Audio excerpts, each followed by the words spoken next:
We have this is a converted garage. This used to be a garage. We converted it into my office here. Right. And then my wife has a little studio next door. She does a lot of live stuff. And then my son has a gym. I should use the gym too, but I don't.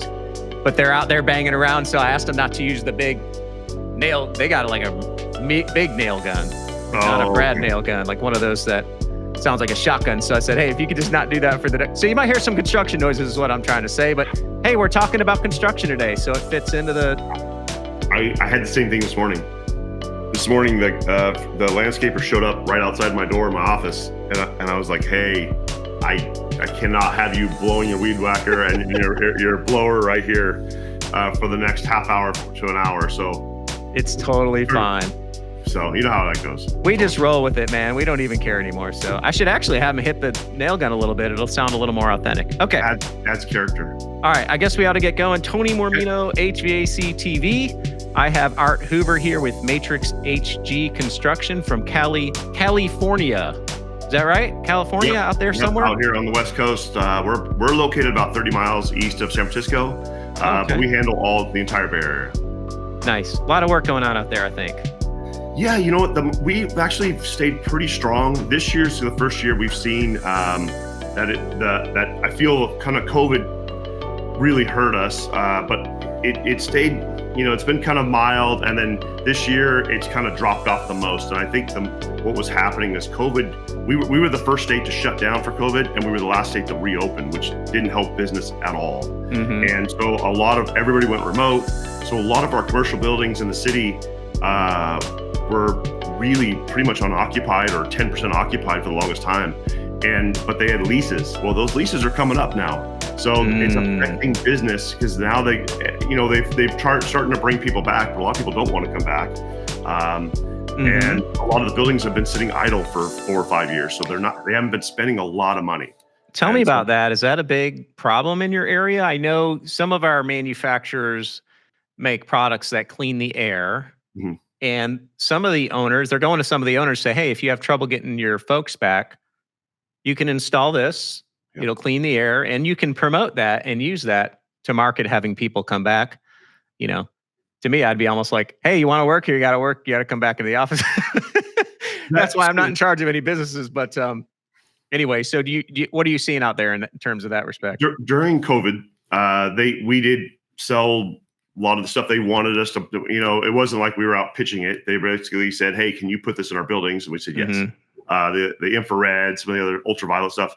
And it was ions. We were selling ions. That's just kind of a joke earlier. Big thing. Mm-hmm. But the biggest thing is people got used to sitting at home and having more freedom, good and bad, right? There's some people that are really, really strict on their work ethic, where when it's time to go to work, they go to work. Right. No, it's the other side where it's like, you know what? I can go to the gym. I'm gonna go shopping. I'm gonna go to Tahoe. I'm gonna work from Tahoe. And what happened was their 40 hours worth of work is getting down to 30 to 25, saying that they do just as much. Yeah. It's not real. And we have I like the Tahoe idea. I think you're onto something here. Yeah, exactly. So we had a lot of that. Yeah, it's funny. We lived in an RV for a year, my wife and kids and I. This was 5 or 6 years ago, and we traveled, and I was between careers because I took some time off because I was, at that point where I'm like, I need a break. This business could be tough after a couple decades of doing it. And we were traveling. I was looking for a job where I could work online, work remote. Well, it's so funny. Even like 5 years ago, there really weren't any jobs like that. There were none, like zero in our industry. Now I could, get a satellite dish, bring the camera, get a couple sound panels and I'm getting like excited, get an RV and make like a little studio in the back. And who would even know, not that my company wouldn't care. I mean, wherever I was, I could actually use that to have guests come in the podcast. Okay. I got a new idea here. I better think about that. For podcasts, it works. Right. For us, I always feel in sales, especially sales, it's that human touch is important. And somebody texting or emailing, there's just no connection there. And if you're working remote the whole time, like whenever I deal with somebody and I call them and they call me back 9 hours later, I can call anybody and get that type of response. Mm-hmm. In the air conditioning trade, it's an emergency. If I'm getting a call, we're getting a call in, we got a problem in the building. They want to know, and generally like a property manager or chief engineer, they want to know somebody's coming to handle it. If they're not getting called back, if they're not getting the attention they need, they're going somewhere else. So remote work for us is not really an option. Right. Your remote work is in front of the customer. Yes. Probably. I'm assuming.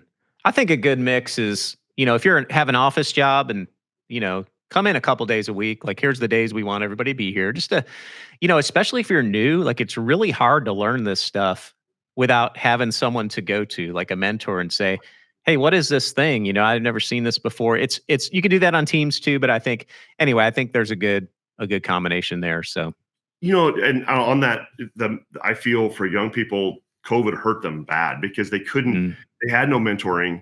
And it's not like on Teams, you're talking, say you're going to talk on Teams for a half hour. Well, you don't, but the other half hour of the conversations that they don't feel, the mentor doesn't feel as important, you can actually be learning from. And so you're missing out on all of that. Right. And there's that experience. It's just, you can't get it on Teams. And there's no connection. I have no connection to somebody based on Teams. If I'm sitting there with them, I want to go golfing with them, or if you want to go have a drink with them afterwards. These are the people I work with. I've known for some of these people here for over 20 years. I'm connected to them. I look at them as practically family. You know what I mean? Like if they need something, I'm giving it to them. And you don't have that connection with Teams. Right. Or Zoom. So tell me a little bit about Matrix HG. You are a full design build. We don't have a lot of construction folks on the podcast. We have a lot of HVAC engineers, HVAC contractors, sales guys. We have a lot of vendor manufacturers on here, application engineers, RSMs, but we don't have a lot of construction guys on here. So from your perspective, tell us what's going on. And I guess, we'll talk about it in general, but what's going on in San Francisco is a little bit different than over here in Asheville and different than New York. And so there's all these different pockets of the country. And I love when I have someone from one side of the country, and then, I'm a little bit more familiar with this side of the country. So tell us what's happening in the construction business. I'll tell you a little bit about our company. Sure. I was a service tech, and I have a business partner, and we were floating on our boat in the lake one day and said, let's start our own company. So we each put $2,000 in, and 9 months later, we started the company. It was the only money we've ever borrowed. We never borrow any more money. That's impressive. We did $94 million in revenue last year. And wow, it's just kind of it's been a really good company. And actually, I was camping the other weekend, and I was sitting around, and a lot of these people were because of my company, Matrix. And I'm like, man, sometimes in work you get fed up, you get tired, and all this stuff, but you don't realize the good stuff that actually comes from it. And it was kind of nice to reflect. But we do service, maintenance, construction. And most of our construction, we're not really a new construction company. We're a design, build, retrofit company. Okay. So we can go and figure out what your existing system does or is, and then how to convert it to a new system, and then we can maintain it and service it after that. And we also have a DDC controls division and a service plumbing division also. When you go into a retrofit, and I know the answer is probably it depends, but in your area, San Francisco proper, what is the driving force of the retrofit? Dollars, efficiency, electrification, decarbonization? Because I know in different parts of the country, like I'll have guests on here talking about E&D, electrification and decarbonization. Some of y'all out there, it's like a religion. It's like a passion. Here, it's like, oh yeah, I guess we gotta, look at that. It's not even really a thought. So tell me what in your area, what's going on? Everybody wants it. It's like it's the new buzzword, right? Till they see the price. And then they sit back and they say, you know what? That's a great idea. Maybe next time. You change out these 4 boilers and make them electric. Yeah, it's an extra, $600,000 to upgrade electrical. I'm making that up. I don't know what it is, but I know it's expensive. To go to an all-electric boiler is so expensive for these buildings. Hard. Yeah. I mean, most likely they don't have the power for that boiler anyway. So they have to pull a whole new service in. Then you got to pull the power to where the boiler is. If it's on a 30-story building, you're $1 million in electrical. Yep. And that's just for electrical, right? I mean, it's crazy, right? There's no. Do you say 30 million? I mean, I'm at least $1 million in electrical for some of these upgrades because sure, put all new power service into the building. Actually, we were just doing a project. It's for a big utility company, and they're going full, getting rid of all gas, propane, all gas stuff. So heat pump chillers, heat pump boilers, electric boilers, and the big problem that we have, I would say, I know in the industry on our side of the country, it's this other problem. It's probably everywhere, where engineers give the budgets on what this is what you should design, or this is what the cost is going to be, and they miss it by 90%. And they talk to a vendor, they go, yeah, the boiler's $80,000, so budget 120.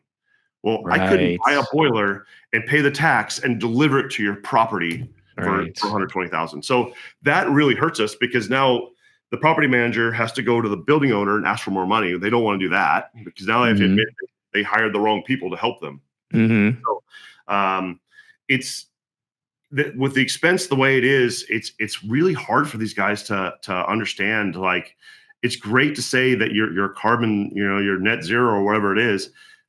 That cost is just, it's so much. And then our buildings right now aren't fully occupied.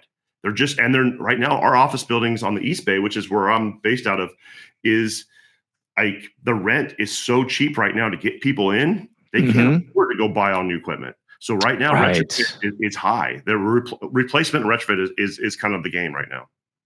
Right. And I love this conversation because it reminds me that there's engineering trade-offs to any technology or environmental pursuit, right? There's no perfect answer. There is no perfect answer. And you take this to and I'm not saying I'm not against it. I'm for anything that makes sense overall when you look at all the different pieces of it. Because I'm an engineer. I'm just looking at it on paper. I'm not religious about the thing. And I'm like, okay, you're going to put an electric boiler in here, but you have a gas-driven, you're making your power with gas. Okay, what are you really doing there? It's not a net win from a carbon standpoint. So the point is, you need to be sensible about this stuff, right? Well, efficiency, it's funny. Everybody wants more efficient. But first of all, you have to make sure people are comfortable. That's the first piece, right? So I can make everything efficient by What are you talking about? You guys are crazy. Yeah, you just turn off the air conditioning and it's super efficient. But they have to be comfortable. Then we find the efficiency, and we got to find that line, right?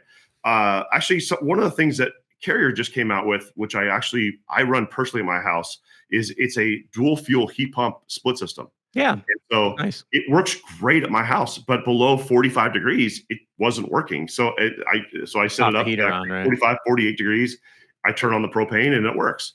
Carrier's coming out with a package unit that's a dual fuel system. And I was like, that's exciting. That I could get behind, because it's like, right now, if out here, the heat pump would work 90% of the time, but there's a 10% of the time during winter, it's not going to make enough heat, and we don't have the power for electric strip heat. The cost is too high to get it in there. Yeah. And so a dual fuel, the gas line's already there. So all you have to do is, you run gas 10% of the time. And so it kind of works. There you go. Compromise. Yes.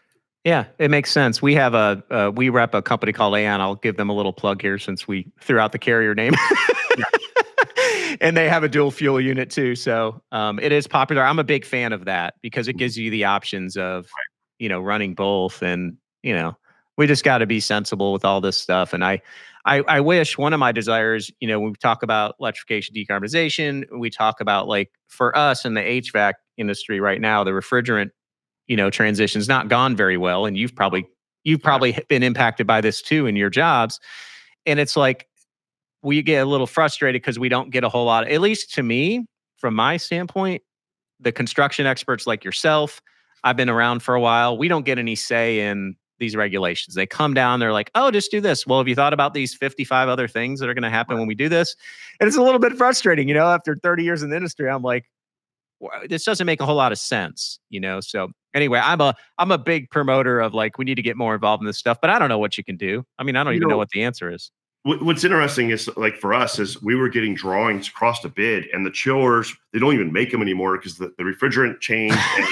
And we were calling the manufacturer, like, we don't even know what to do. And you know what I mean? Just sitting back kind of going, everybody's in the same boat. It's just crazy. Kind of a mess with refrigerant, and they keep kind of changing it and trying to search for it. We actually had a good deal is CARB. I don't know if you've heard, what CARB is, but it's more on the vehicle side. and it's on smog and stuff like that. Well, they were saying for our vehicles, since we had so many fleet trucks, you had to go to a certain amount of electric medium trucks.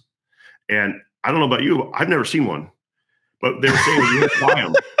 And Details, minor details. Going, how are we going to do this? And I heard some companies were actually buying them and putting them in their shop or like in a field because they just to say they bought them. Well, during the last election, that got rolled back and said, no, you don't have to do that. Like California is like, hey, everything needs to be electric cars by 2035. It's great, but the cars aren't there yet for our type of business, for heavy vans and trucks. They just don't have that for electric. I mean, that or you can go get the Ford 150, and when it's loaded down, it gets 150 miles on full charge. Like that doesn't do anybody any good. Yeah, I think the practical way to do these changes is do it sensibly.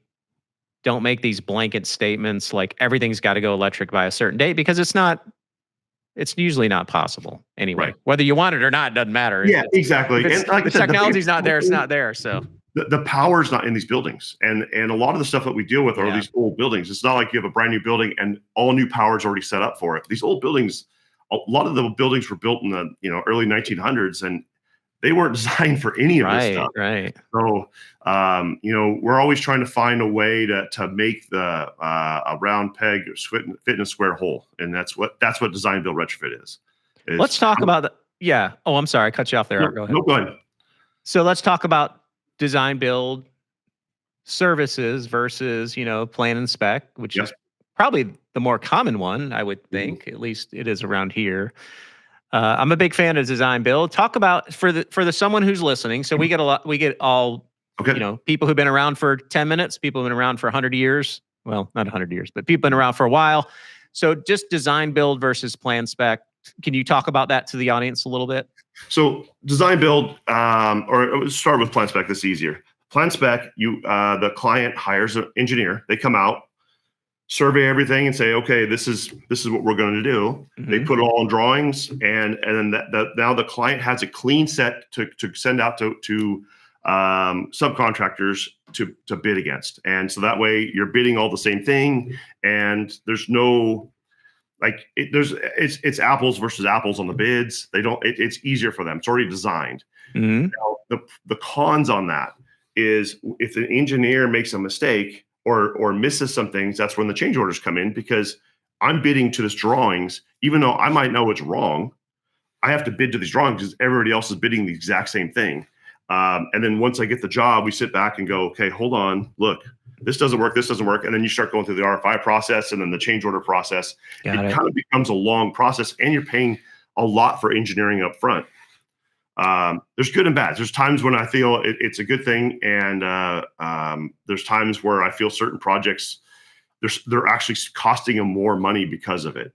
If it's design build, you would come to me and a few other contractors, say, okay, guys, I've got this chiller in my basement in the city, and I need to retrofit this chiller plant. I want to put two 250-ton chillers in there. Give me your best bid. And now it's up on us to use our knowledge to say, okay, well, how much for engineering? How much for permits? How are we going to do it? How are we getting into the building? And pipe sizes, pump sizes, is everything sized right? We take the responsibility. On plan spec, the client and the engineer take the responsibility. Because you're just one component of the whole job, whereas design build, you're getting a contract, and at the end of the day, they get a new chiller installed. And it's working properly. There's actually generally less change orders, and it really depends on the person selling it. Somebody that's knowledgeable, they're going in and they're going to list out, hey, you're going to need a new. Most of the time for us, like in San Francisco and these larger buildings, the older buildings didn't have refrigerant monitors or exhaust systems for the refrigerant, or makeup air to the rooms, or sometimes actually they'll have the boiler next to the chiller. Well, in California, we can't have that now. We have to actually put a wall in. So if you get somebody who doesn't really understand that, they're bidding it based on, I'm just changing the chiller out. And then they go to a permit and they're like, no, you need this. And then that becomes a change order if you didn't know. So you need somebody, when you do design build, that is actually bid leveling, is looking at all three bids going, hey, this person has this included, these two don't. Why? You know what I mean? And bid leveling. I've not heard that term. I do that with my clients, and I'm pretty honest with them. I'll tell them, use them. The price is good. They have everything covered. Nice. They want it more than I do. I'm the type is I'd rather be straight with them and then or sit back and go, hold on. I had one just the other day, and we were doing bitcher retrofits, which is I'd like to get into. It's kind of a niche product, and we're taking out open drive compressors. We're putting bitchers, 80 to 100 ton bitchers in there with VFDs and all the controls, and we're putting these in, and the other client had excluded refrigerant. Well, there's 800 pounds refrigerant. I'm like, well, I know you're going to need that. You know what I mean? Like, come on. And we were retrofitting to 407C from an R22. So we knew you need it. And so I grabbed my client. I'm like, hold on. They're cheaper than me. Let's add the 1,600 pounds of refrigerant now because it's 800 per circuit. I said, oh, they forgot the DDC controls that they have to tie that into the building. Yeah, that's another $35,000. Okay. Right. Now all of a sudden we're lower than them, but you can see if they had everything that I have, apples to apples, everything's clean. Great. Go with that. And there's nothing worse than losing a job when you know they don't have something in there and they're going to have to get it anyway. That's a real tough one. So for design build, most of our stuff is repeat clients. Like I've had clients for over 20 years, right? Right. And so we're kind of caught. It's a catch-22. When I'm bidding something, I know what the client wants and I know what the building needs. So I'm generally not going to go the least possible way of doing it, or the cheapest way, or the worst way, because I'm here for 20 years. I want to stay another 20 years. Where these people are coming in and saying, they just want the job and really don't have a relationship. Right. You kind of get caught up in that a little bit, where you're like, all right, so I'll have the conversation or put it in an email like, hey, here's the cheapest way to do it. Here's the add alts the way I would recommend to do it. And just show like base price and then add into it, and that's the difference between design build and plan spec. Plan spec, you give them one price and it covers everything because the specs should call out everything. And then if the conditions are different, then you come to them with a change order. When it's design build, I gave them the options. They pick them all. It's on me. I'm responsible for everything. It needs to run. And after it turns on, I'm responsible for it. Like they're gonna be calling me going, hey, what's going on? It's down. My service guys are running out to take care of it. And a plan spec, it's not, say a new heat pump chiller wasn't designed right. I don't know. You need to call your engineer. Like, look, it's not putting out heat output. Now it's a change order. You know what I mean? So it's there's pros and cons to everything, but design build for what we do is, I feel, will actually save the client money. I like it. Talk to me about your background as a service tech. I noted that when you said that earlier.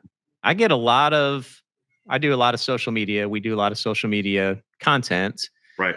And a part of our audience is service techs, commercial and residential. Yep.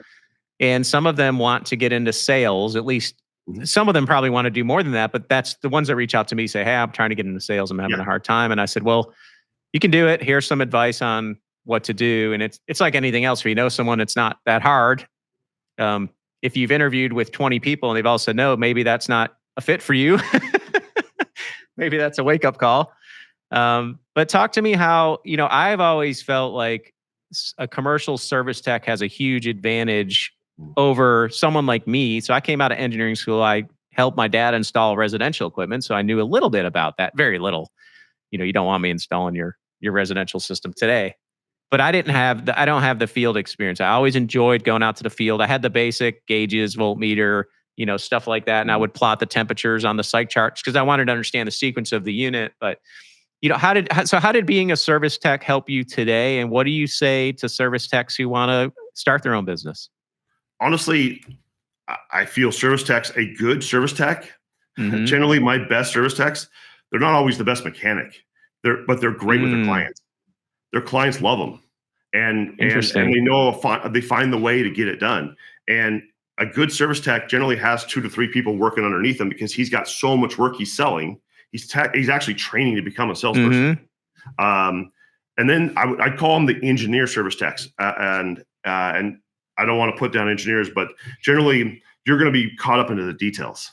And when you go talk to the client and you're going, well, the super heat was 9.8 degrees. It should be 10.2 degrees. And the relative humidity, the client doesn't care about that. They want to know, is a customer happy? Is their tenants happy? Are their tenants happy, right? So a good person, if you can go talk to people and explain to them what's going on and get the work done and, follow up with them, you're already halfway there. Plus, as a service guy, you know how the systems work. You know what should be going on.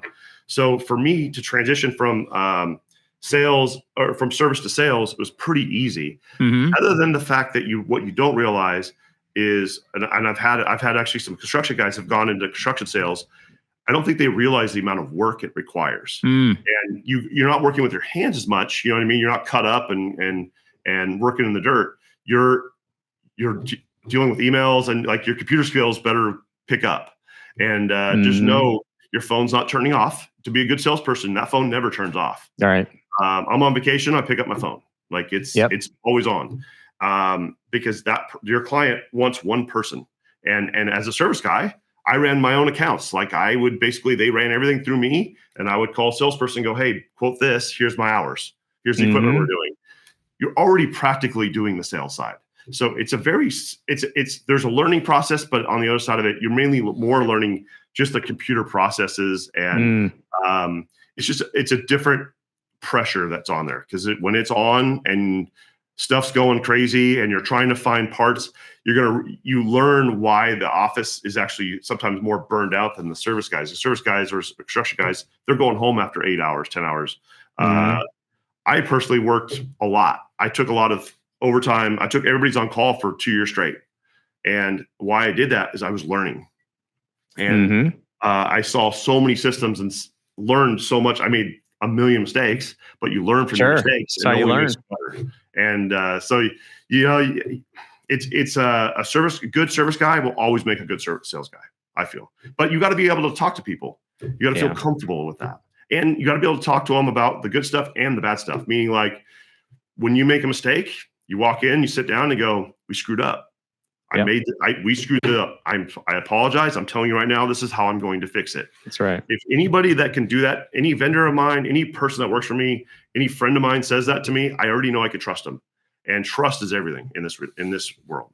So many lessons in what you just shared. A couple things I picked up on is the sales ain't easy. I can tell you that. There's a misconception in our business. We have a lot of engineers, design engineers, that come into sales. Not a lot, but every office has one or two of the guys who defect from engineering and come into sales. And I ask them after a year, what do you think? They're like, man, this is a lot harder than I thought it was. Like, it is a ton of work. Like, there's a misconception that it's all golfing and you're going to trade shows. And a lot of what I do is fun stuff, but I'm more on the marketing side now. I'm not in the sales stuff. So people see me and they're like, oh, your sales job, you just get, I was like, I'm not in sales anymore, bro. I had enough of sales. Like, there's a reason I do this job now, because it is tough and you're always on, and you could work on a job for a year and lose it and get paid nothing, which is really that. I don't care how long you've been around. That is not easy to take. So there's pros and cons, but you can make a lot of money being a sales guy. It's probably the next best thing to owning your own business. And that's a whole other set of headaches when you're running a business like you are. So there's, I just caution people, like, look at why you're doing something, especially going into sales or starting your own business, because there's pros to it, but there's a lot of there's a lot of hard parts to it too. So just be cautious. My son just started as a service tech. Actually, he got a new truck from his boss yesterday. I took him and he was all super excited. And I'm like, man, that's a pretty cool job. You cook 8 to 5 or 8 to 6 or 7, and then you come home and you kind of can, you can kind of, well, I got to wait for that part. And then when the part comes in, I'll get, you know what I mean? It's like, you can almost take the hat off and put it down. And in sales and ownership, you really don't get that. At least I wasn't able to do that. But. No, if you want to be successful, no, you can't. And when I call people and it's after hours because their clients call me, can't reach them, it's a pet peeve of mine. Like, I'm not into that. Like, come on, man, your client shouldn't be calling me. Like, this is your client, you own them, and you take care of them. And I'm gonna tell you, there's certain instances that I run into personally when I'm doing something and I deal with a vendor and they took care of me and they went above and beyond. I'm like, that's what I want for my clients. You know what I mean? And then when I get really bad customer service, I get upset and I'm like, I don't want that for my client. I want that good feeling, not the bad feeling. And you want, like, anybody can have, any company out there can provide bad customer service. That's easy. Good customer service is hard. It's a lot of work, but people will remember that. And if you're honest, they will remember that and trust you. And trust is everything. I love it. I love this conversation. I want to clarify my previous comments about I wasn't trying to take away from the difficulty of being a service tech. I know that's a very physically demanding. I'm always posting like, thank God for service techs. They're out in the heat. They're in the, that's a very physical demanding job. There's stresses in sales. It's different, but it's not, we don't have the physical aspect of it. So there's pros and cons, everything. I just want to mad respect to service techs is what I'm trying to say. Totally 100%. When it's hot, it's horrible. Like out here, it's brutal, right? So you guys get the humidity. We get kind of more of a dry heat. So it'll be in the Bay Area, 25 to 34% humidity, but it'll be 105. San Francisco, like a hot San Francisco day is like 80, and the buildings are roasting. Some buildings don't even have air conditioning in San Francisco, but they're not really designed for warm days. About 20 miles east, there's a tunnel kind of between Oakland and the East Bay. It jumps another 20 degrees, and then every 10 miles is another 5 degrees, it seems like. So it'll be 105, 108, and it'll cool down to 80 on some of those nights. And which means you're not getting economizer. And if your mechanical system's down, that building's not getting any relief, it's in trouble. If it's starting up too late, it's in trouble. And as a service tech, you're working that heater on that sun. And now with new PPE requirements and everything else, nothing's easier. Yeah. And you're just sweating and it's hot. So you learn to appreciate cold air. Like I remember in service, when I get an air conditioner, you're like, this is so nice. Yeah. Mad respect to the service tech. You said economizer, and I'm like, economizer. we don't use those very much around here because of the humidity, but that's funny. Yeah. When you talked about like the honesty, and whether you're in sales or growing a business, whatever, you're trying to grow your career, the whole, like my favorite call to get from an engineer was, hey, we got this application. They'd explain it to me. I'm like, look, you could use our product, but we're really overkill for that. Go call so-and-so. And I would tell them who to call, if competitor or not. And man, what a great way to build trust, and great way for me, because I was honest. And I'm like, I don't want to get a sale at the detriment of embarrassing a potential customer. And this business has, people are like, some people who don't understand sales, especially HVAC sales, they're like, oh, they're a bunch of I was like, look, there are some bad ones. Of course, there's bad everything.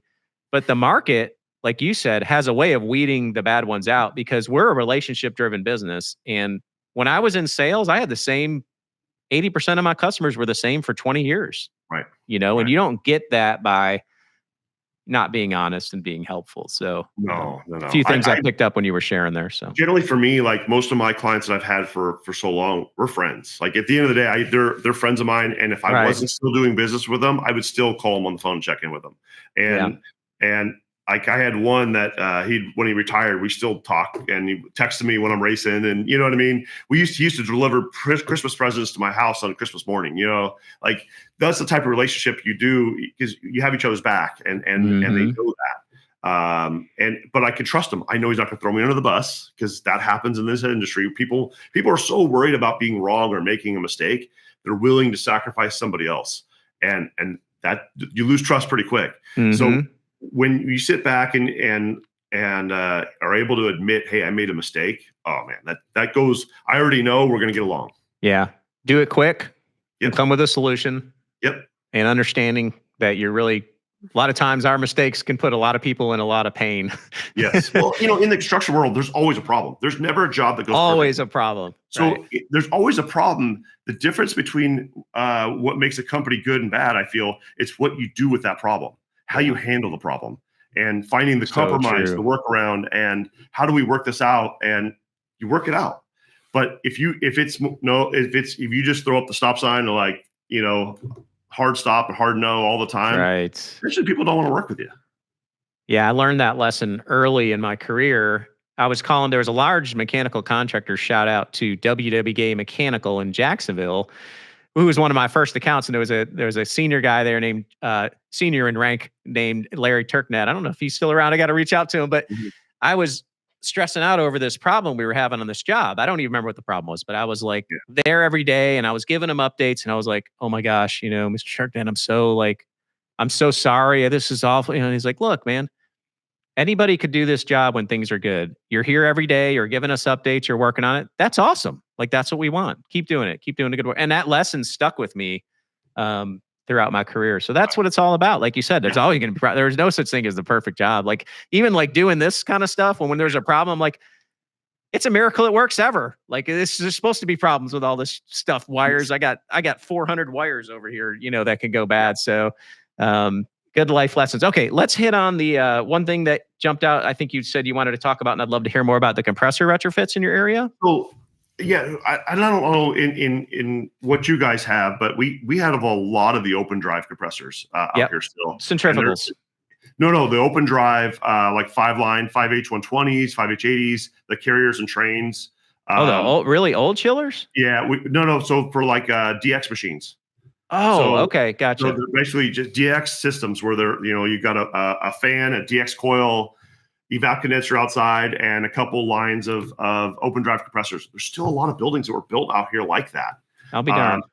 And I'm going to tell you, first of all, they're already a nightmare. And because who knows who designed it 50 years ago, and then what's been changed over the last 50 years. All the line sizing, the traps, everything. I get it. The line lengths. Right? Yeah.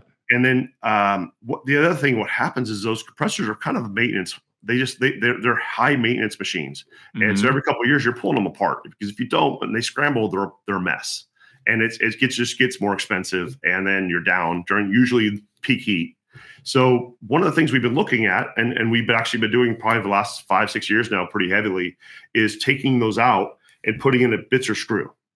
And let me stop you there for a second. So we're talking about the compressor. Yes.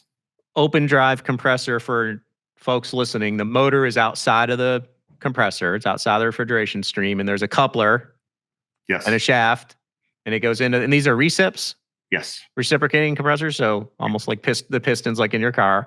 You're taking that assembly out and putting in a screw that is a hermetic compressor. It has the motor and everything all in one case, right? Okay. So if you look at like the open drives, they're pretty notorious. The motors generally run. It's where the shaft goes into the crankcase.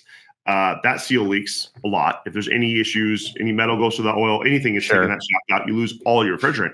Well, those systems would carry 600 to 800 pounds roughly of refrigerant. And a lot of them still are R22, which you can imagine, you're all of a sudden you're charging them $40,000 to recharge your system because of a seal leak. Sure. It's not a great look, plus the compressors themselves generally don't leak, but they don't take liquid slugs well. Like if you get any liquid back to them, they're coming apart. Smash, right. Yeah, so that piston's trying to compress the refrigerant. If there's liquid in there, it doesn't compress. That's right. Go somewhere. Like a piece of steel in there, right. Yeah, you break a rod, breaking a piston, breaking the valves. Like it's no bueno at that point. And generally what happens is the old DX systems, you have economizers going that are generally a little loose on how they control. And then you have old expansion valves on there. And who knows last time they were serviced, and they're making whatever superheat they want to do at that day. So it's kind of a loose system, and you're hoping it all works and doesn't kill that compressor. Right. So we've been talking to our clients and said, hey guys, like it's every couple of years you're having a major failure. Like you've been doing this forever. Like if this is a long-term hold, if it's a short-term hold, when I say short-term hold, I talk about some building ownerships are saying we want to flip the building in 2 to 3 years. Well, 2 to 3 years, you're not going to do a retrofit. You're going to repair. It's just there's no ROI on it, and they can't sell the building more because they've done this. They're generally going to spend the money in a lobby upgrade. You know what I mean? The lobby looks good. That's what people like. So if they're saying, hey, this is a long-term hold, that's when we start talking about bigger picture. Ideally, if they had the money, I would put a air-cooled chiller outside and put a chill water coil in there, and your problems are solved. I was just going to say, I'm like, rip it all out, air-cooled chiller. Yeah, 100%. Run the water line in, get a new coil. There's cost, right? So the alternate is putting a hermetically sealed Bitzer screw in there. That's what we've used, Bitzer. And we put a VFD on there. We put DDC controls package on there. And then we put, discharge oil separator, and we know we've learned the hard way. That's right. How to install these, because it's not just a replacement, it's a retrofit. And it's like, and I'm going to put it maybe in a different perspective for some people that maybe haven't seen it, is say you have a BMW car and you pull that motor out, and I go to a Chevy Suburban and take that motor and put it in the BMW. You have to adapt everything to it or it won't work. And so the Bitzers are the same thing. They're pretty finicky. Once you get them running, they run great, and I never get a call back. You're not repairing them. They just run. but they're 2 to 3 times the cost to replace that open drive compressor that failed, to put in a retrofit. And if you look at it, in 5 to 6 years, it covers itself in repairs and downtime by doing the picture. And we've done it the hard way. Is somehow I've found multiple ways not to make money on Bitzer retrofits, just because the amount of time it takes to do it right. And then going back, because you're generally doing a retrofit in winter. You don't have the load, so in startup, you can't really tune it. So you got to wait for it to get warm, and then you start tuning it, figuring it out. We also generally we try to go to EXVs and take out the old TXVs. The new EXVs are pretty nice. Actually, my controls manager was just showing me they actually now have a EXV package that I think you can talk through BACnet, and so you can actually monitor the superheat and stuff on the controls. Kind of neat. Very good. Okay, I think we covered a lot of great stuff here. Yeah. I've got a group of construction guys outside my window waiting to run the big hammer they got there. Tell them to go to Starbucks. Tell them to go to Starbucks. They'll be happy. They're finishing up the construction here, but let's finish up. Tell us about Matrix HG, where you work, what you do, who you can help, how to get a hold of you. Do a little selling. Sell your company. Sell your business. Actually, we're kind of interesting. I try to tell our people no doesn't exist in our vocabulary. So if our client calls us, it's whatever they need. And we have clients actually. We handle everything. So we have a B General's license and electrical and everything else. We work for GCs, but we also can turnkey the entire project. So if you want a one-stop shop, you've got to do steel, structural work, roofing, plumbing, anything. We do everything for that project, from package units to boxcars to chillers to boilers to GDC controls, sheet metal, TIs, and we do it all. And we make it easy because they can call one person and we run it for them. We'll even come in, we'll help you do the budgets for you. So you actually have the right amount of money in your budgets. And then if you have this much budgeted, we have the ability to come in and say, okay, well, this is what you can afford. This is what, and we know what it really costs. And if your budgets aren't right, you're in trouble from the start. So, but honestly, we basically, we want the customer for life. If you're a good customer, and when I say good customer, good person, I want to work with good people that they want to treat me like I want to be treated, and I want to treat them the same way. I want to work with people that are here to get a good job done and be good to my employees and to myself, and people that I want to go have a beer with, and that's important to me. And like I said, we have some clients, they'll call us and they've had us buy tractors for them because they can't get a PO for it. So we do that. We've done asphalt paving jobs for clients. They're like, hey, can you just come in? You're already doing the retrofit up here. Can you do our paving too? We're like, no problem. What do you need? And no doesn't exist in our world. And what we did? Our job is to make our client's job easier. If we do that, they will always call us. If we make their job harder, anybody can do that. That's it. Anybody's good at that. I want to be the difference and show them, you know what, it actually can be different. Be honest, be straightforward, and treat them right. And they will stay with us. We've had clients for over 20 years, and there's a reason for that. And it's not me. It's honestly the people around me. Why Matrix is successful is because I've surrounded myself by people better than me at what they do. And honestly, I've got good people that work for me, and they're passionate about what they do. Excellent. Okay, if you're in the San Francisco area, Matrix HG. Thank you, Art, for coming on. Great. Thank you, Tony. It's been fun. Let's do it again. Absolutely. All right, we'll talk to you later. All right. So thank you so much for listening to the show. We appreciate you being here. Please leave us a review if you like what you heard, and leave us a review if you didn't like it. I don't care. Love to hear from you. This will be a #1 show for sure. By far. I mean, it's already like lighting up the internet. The internet's might break on this one. That's what I was thinking. So right, yeah, that's what happened. So we appreciate you listening. Thank you, Art, for coming on the show. Let's do it again, and we'll talk to you soon.